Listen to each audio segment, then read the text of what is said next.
Қайырлы күн оқырман, Қонаев кітапханасы әлеуметтік эксперимент өткізу үстіндеміз, және де кім қандай кітап оқығанын қысқаша мәлімет айтып беретін болса, өз атымыздан сыйлығымыз болады. Ал ендеше кеттік.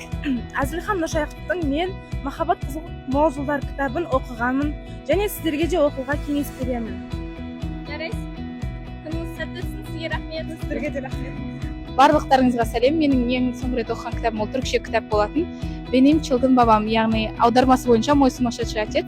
Барлықтарыңызға оқуға кеңес беремін, өте қызықты кітап. Қазақтың жазушысы Сәбит Мұқановтың «Мөлдір махаббат» дейтін кітабы бірнеше рет оқыдым. Бірнеше рет. Және көп. Абай жолы дейтін Мұхтар Әуезовтің өте көп болады. Мен атым Қожаны оқығанмын.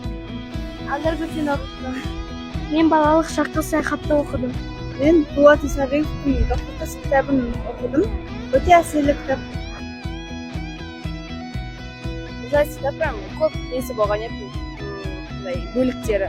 И соның ішіндегі маған, наверное, «Цапка» деген ұнаған шығар. «Плюшевая голова» деген кітап. Менің соңғы оқыған кітабым «Разрушительная любовь» болды. Анна Хойдың кітабы мелодрама жанрында өте күшті әсер қалдырды. Маған қатты ұнады. Исаниз кітабын оқыдым, өте әсерлі екен. Құрметті оқырман, бүгінгі осымен әлеуметтік экспериментіміз аяқталды. Біз сіздермен қоштаспаймыз. Келесі кездескенше аман сау болыңыздар. Және де біздің кітапханаға келіңіздер, бірге кітап оқиық.